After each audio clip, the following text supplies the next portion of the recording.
자, 그런데 여러분들 대내적으로는 흥선대원군이 왕권 강화와 민생 안정이라는 정책을 추진했지만 대외적으로는 또 얘기가 달라집니다. 자, 지금부터 흥선대원군의 대외 정책을 한번 살펴보도록 하겠습니다. 자, 바깥엔 또 어떤 일이 벌어지고 있을까요? 바깥에서는 여러분들 지금 서양 세력이 점점 밀고 들어오는 상황이었습니다. 이걸 우리는 서세 동점이다라고 이야기를 하는데, 자, 이때 여러분들 이양선들이 많이 출범을 해요. 이 다르다는 얘기예요. 양, 모양이 다른 배. 그러니까 이제까지 우리가 보지 못했던 그런 배들이 막 등장하는 거예요. 얼마나 무서웠겠어요, 여러분들. 그죠? 자, 이런 상황 속에서 이들이 왜 왔냐면은 통상수교하자는 거예요. 네, 교육하자는 이야기예요. 하지만 우리는 교육의 대상은 중국이라든지 뭐 일본 요 정도였는데 서양 세력과 우리가 교육을 한다고? 왜? 우리 그러지 않아도 먹고 잘 사는데 왜? 라고 하면서 통상수교 거부 정책을 추진합니다. 흥선대원군은 바로 이런 통상수교 거부 정책에 앞장섰던 그런 인물이 되겠습니다. 그럴 만한 이유가 있어요. 왜냐면 지금 중국이라든지 뭐 일본이라든지 이런 나라들이 강제로 지금 서양 세력에 의해서 문이 열리고 있는 상황이었거든요. 위기였죠. 그런 위기 상황 속에서 흥선대원군은 빗장을 걸어 잠그는 겁니다. 통상수교 거부 정책을 추진하고 있다라는 이야기죠. 자, 이 과정 속에서 어떤 일들이 벌어졌냐면요. 자, 보세요. 병. 자, 순서가 제, 병, 남신, 제병남신, 제병남신, 제병남신, 제병남신, 제병남신. 기억해 두세요, 여러분들. 네. 제너럴 셔먼호 사건, 그 다음이 병인양요, 남현군묘 도굴시도 사건, 그리고 신미양요로 이어지는 요 흐름, 요 모습들이 다 흥선대원군 때 있었던 내용들이다라는 겁니다. 자, 우선 여러분들 병인 박해부터 한번 살펴볼게요. 제가 여러분들 앞에서 천주교 신자들에 대한 박해를 두 번 이야기했습니다. 첫 번째가 정조 때 신의 박해, 윤지충이 부모님 제사를 안 지냈단 말이에요. 그것 때문에 탄압이 있었고요. 다음 순조 때, 정조의 아들이 순조죠. 순조 때 바로 신유박해가 있습니다. 이 신유박해가 정말 큰 박해였죠. 황사영 백서 사건, 그리고 정약용, 정약전이 유배가는 사건이라고 설명을 드렸습니다. 자, 그런데 이번 병인박해, 이 병인박해는요, 이 과정 속에서 프랑스 천주교 신부들이 죽네. 프랑스 천주교 신부들이 죽었어. 이러니까 프랑스가 뭐야? 너희 이런 위기한 나라에서 우리 이 선진, 이 선진국 프랑스 사람을 죽여? 이렇게 나오는 거예요. 결국 프랑스가 우리를 침략하게 됩니다. 자, 그게 바로 병인 양요라는 거예요. 병인년에 1866년에 양요, 네, 서양 세력들이 난리를 일으켰다 이런 얘기죠. 자, 병인 양요, 프랑스가 쳐들어왔던 그 무대는요, 바로 강화도가 되겠습니다. 강화도. 일단 뭐 화력이 뭐 어마어마했습니다. 네, 화력이 어마어마하다 보니까 당해낼 재간이 별로 없었던 것이죠. 자, 그런 과정 속에서 결국 이 강화도가 일시적으로 점령되는 모습들을 보이는데요. 달아내야죠. 중요한 건 뭐냐면 여기는 우리나라 땅입니다. 군수물자도 계속 보급될 수 있고요. 병력도 계속 보급될 수 있습니다. 뭐 물론 싸우면 뭐 엄청나게 죽긴 하겠지만 그래도 우리는 인해 전술로 밀어붙일 수 있지 않습니까? 자, 그런 과정 속에서 양원수가요, 정족산성을 탈환합니다. 양원수의 정족산성. 네, 양원수의 정족산성. 그러니까 사실 이제 이 당시에 정족산성에 있었던 프랑스가 우리 조선군을 너무 얕잡아 본 거야. 이거 뭐 별것도 아니네. 라고 했다가 제대로 당했죠. 제대로.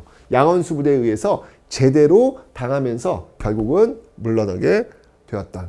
그리고 또 한성군의 또 문수산성, 이건 이제 강화도 건너편이거든요. 네, 거기를 지나쳐가지고 서울까지 들어오려고 했는데 그걸 막아내요. 한성군의 문수산성.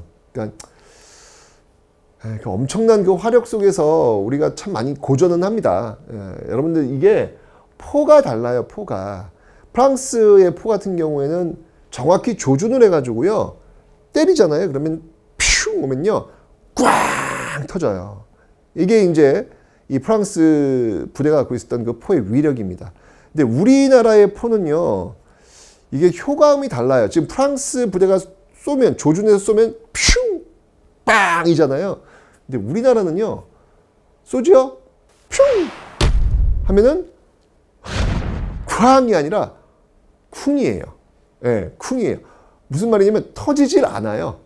터지질 않아요. 우리는 그냥 무거운 쇳덩어리를 던져가지고 그 배에 맞춰서 그 배에 구멍을 내서 가라앉히는 그런 모습이었거든요. 근데 이건 뭐 맞추더라도 이게 철로 만든 배라서, 철로 만든 배라서 구멍이 뚫리지도 않아. 그리고 중요한 건 뭐냐면 사정거리가 거기까지 가지 않아. 짧아. 이러니까 이게 여러분 상대가 되겠냐고요.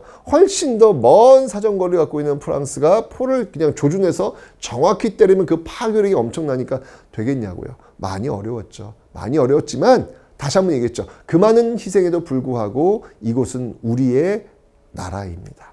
많은 군수물자와 많은 인력들이 계속해서 보충될 수 있었기 때문에 결국 프랑스를 물리칠 수 있었다. 양원수의 정족산성 여러분 꼭 기억하셔야 돼요. 이거 시험에 제일 잘 나옵니다.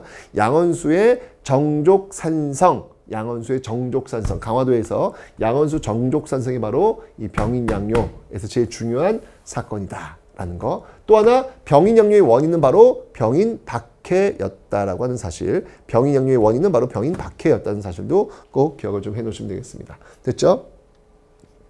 자, 이제 제너럴 셔머노 사건이 되겠습니다. 제너럴 셔머노 사건. 자, 이 제너럴 셔머노 사건은요.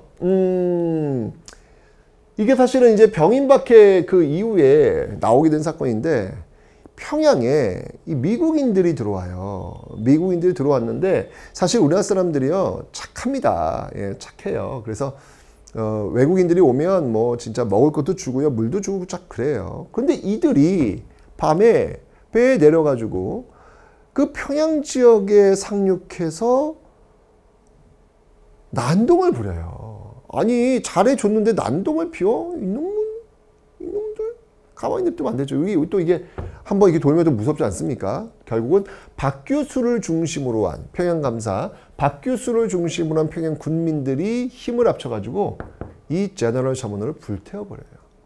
불태워버립니다. 제너럴 셔머노를 불태워버립니다.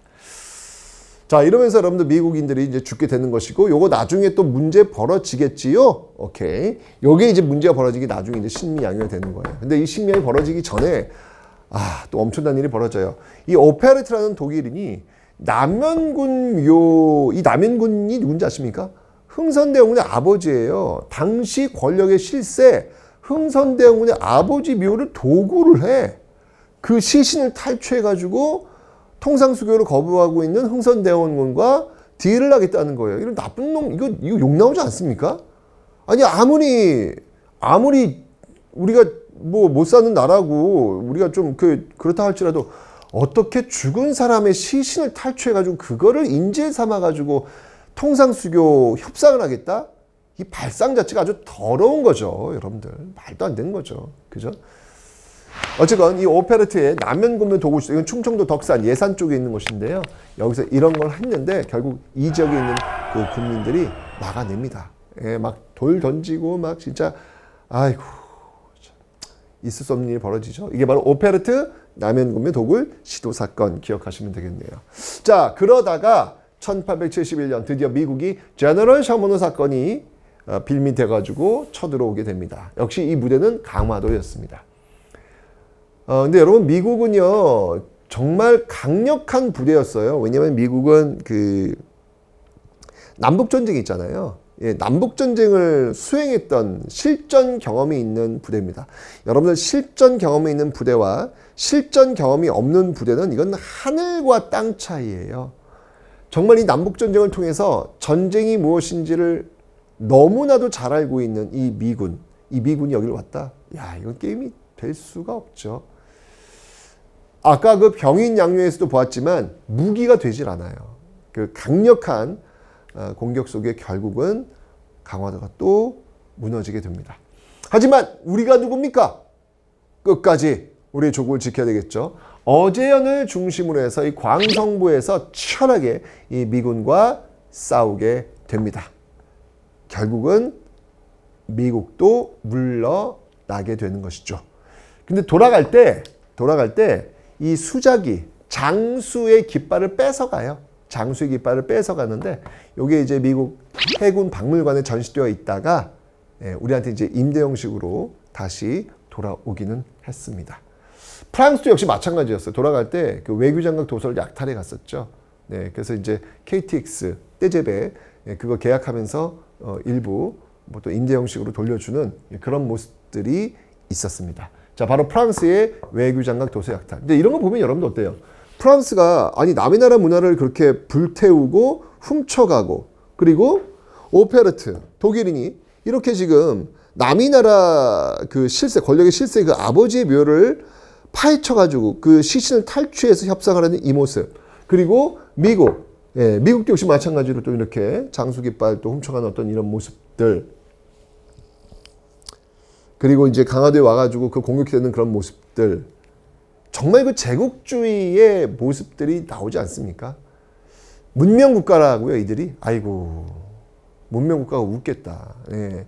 정말 잔인무도한 도덕이라고는 별로 없는 그런 제국주의의 어떤 모습, 전형적인 제국주의의 모습들을 보여준 겁니다.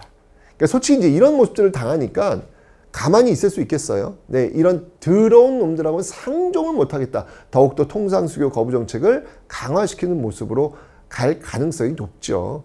그러면서 만들어진 게 바로 이 척화비라는 겁니다. 지금부터 신미양요 직후에 전국에 이 척화비를 놓았는데 이 척화비는 지금부터 만약에 이런 짐승과도 못한 이 인간들과 수교하자고 하는 것은 바로 매국이다. 바로 매국놈이다. 이런 식으로 비석에 써서 전국에 쫙 통상수교 거부 정책을 더욱더 강화시키는 모습들을 지금 보여주고 있다라는 겁니다. 됐죠?